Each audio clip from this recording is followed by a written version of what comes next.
Hello all, welcome to my next playthrough. I am playing through Despicable Me the game. So yeah, I had a good play of it beforehand, didn't get that far in there. But yeah, let's get right into it, shall we?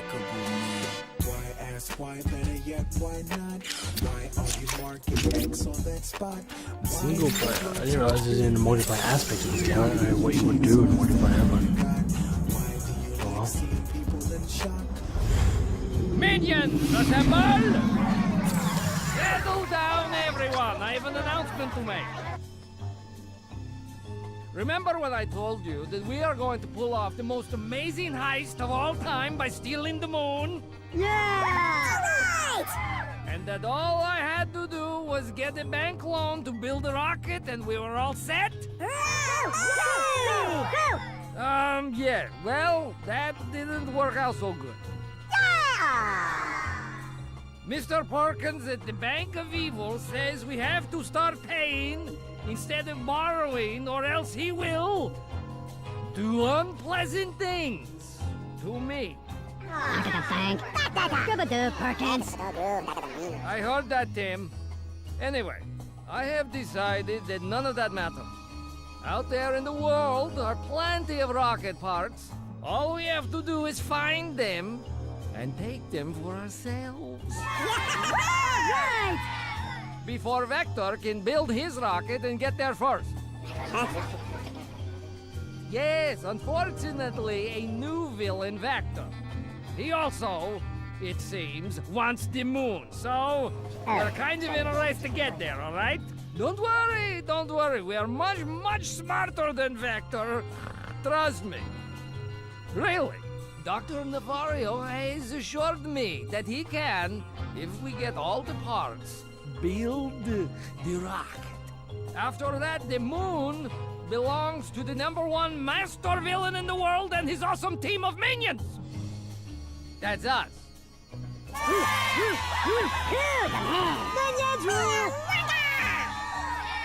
Okay, let's all get ready, everybody. We have some training to do before our first heist.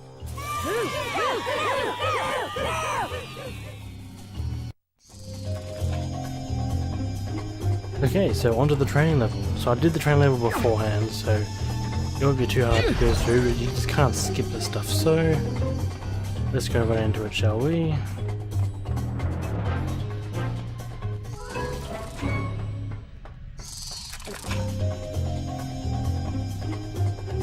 Before you go running off, let's take a look at how weapons and minions work.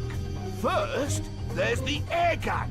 It could... Wait, why is it that you have given me an air gun? Oh, hold up. You told me to build a weapon that could blow away anything. If you... Never mind. What were you saying? Yes. Well, the air gun doubles your jump height. Just jump a second time while in the air to activate it. Give it a go.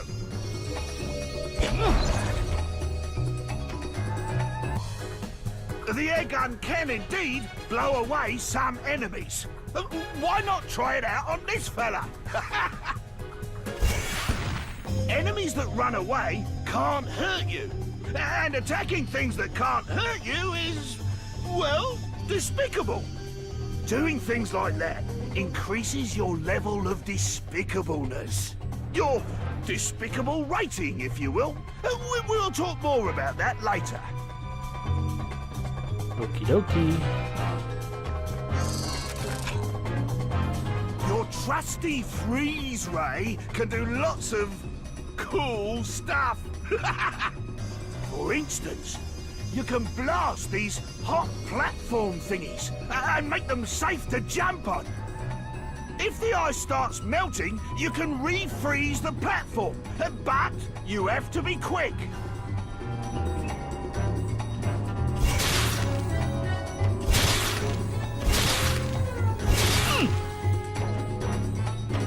And it's fairly simple.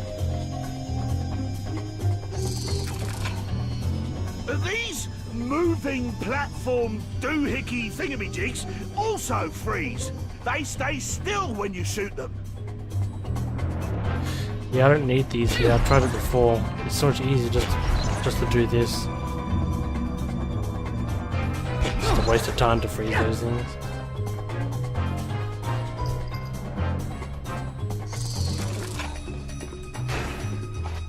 Although you're very springy, you'll probably want to avoid being crushed. You can freeze pistons to make a safe path.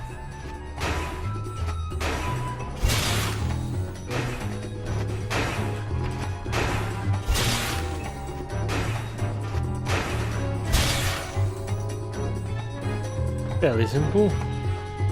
I swear, every time I want to record, my cat decides to just come in there and just climb all over my desk. You could freeze some of your enemies too. Try blasting these laser turrets and see what happens.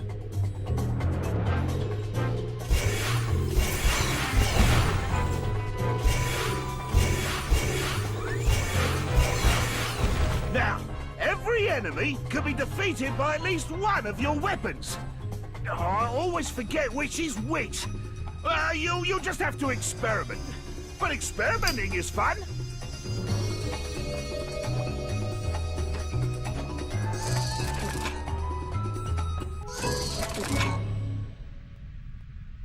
Now, as I said before, there are plenty of ways to be despicable. Whenever you come across objects like these, you can do marvelously nasty things to them. Go on, try it.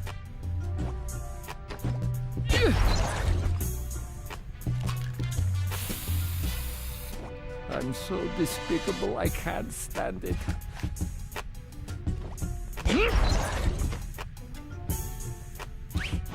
It's actually pretty cool because they actually got the voice of. No, they actually got Steve Not Carell bad. to do the voice of Gru again for the game. I think it's pretty cool. You can also be despicable to your minions. They might complain, but they'll always come back for more. Go on, give it a go.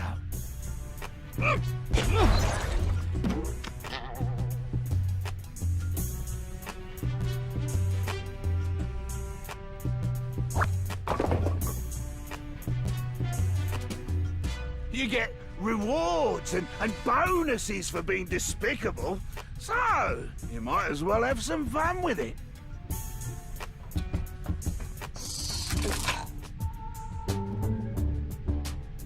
When running and jumping won't get you through a situation, it's time to send in the minions. They can help you with puzzles. They're very useful in that way. Now, you can command the minions to stand in formations, each of which is affected by your weapons. Now, minions must be in formation before your weapons affect them. Create a single minion formation and then blast it with your freeze ray.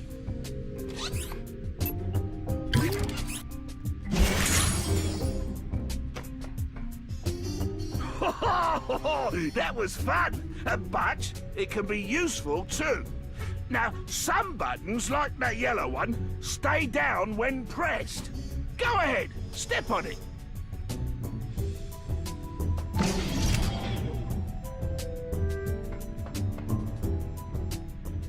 Now, others, like that red one, only stay down if there's something holding them down.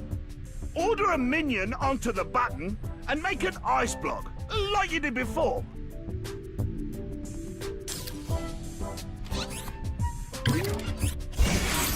Good! Now, you should be able to use ice block minions to weigh down just about anything, and to act as floating platforms in water. Not that I've tried that, of course. Your air gun should also affect the minions, I think.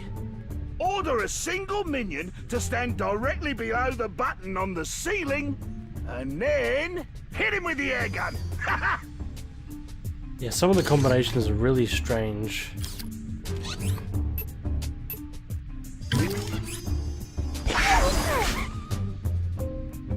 Like that one, for example. Oh, he's got a bit of an inflated opinion of himself, hasn't he? Well, at least he's good at pressing overhead buttons and lifting things, I suppose. You can also make minion towers. Now place a tower formation on your side of that gap in the floor and blast it with your air gun.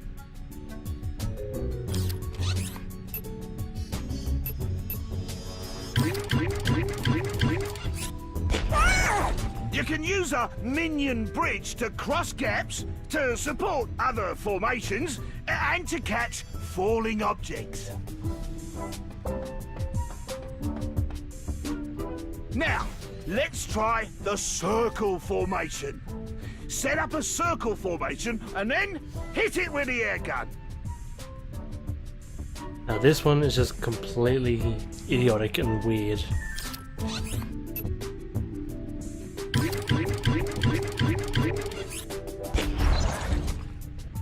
It turns into a fan. You have a minion fan club! See how it moves the floating minion so it can get to the overhead button? You can get rid of a formation when you don't need it anymore. Use the controls to cycle through your formations and disband the fan.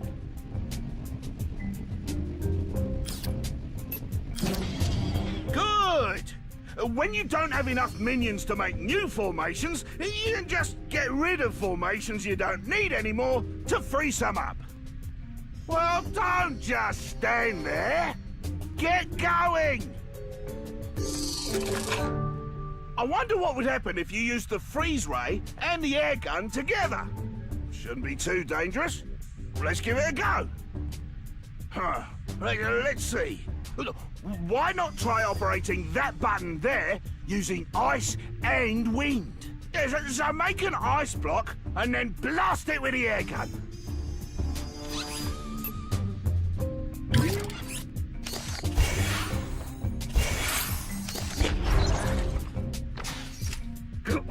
Whoops.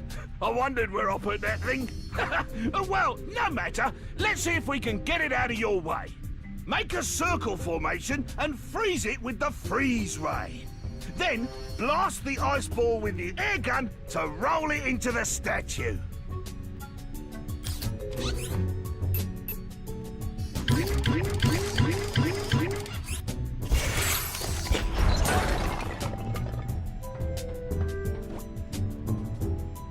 You can also make an ice tower, which blocks openings and stops wind from fans and stuff like that. Go ahead and make one.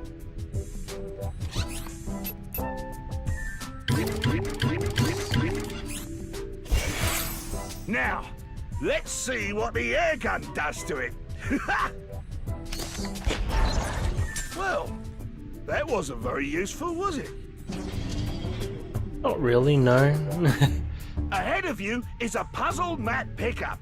Each one provides details on how to complete one puzzle of your choice. To use a puzzle pickup when you're in a puzzle room, go to the puzzle room zoom mode and activate the puzzle map. And scroll through the steps. Pick it up and try it. Oh, what a lovely bonus.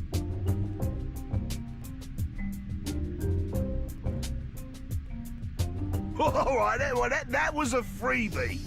When you're out in the real world, you'll need to conserve puzzle maps. You don't have enough for all of the puzzles. Let's move along. It's funny because it doesn't even tell you any information of what buttons to press, so I had to try and figure out everything beforehand, so I'm sort of glad I did that. Awesome, so that's the end of the, as it says in here, the Gru-Torial. And so yeah, I'll end this episode here, and I'll see you all on episode 2, thanks to Bank of Evil, so I'll see you then.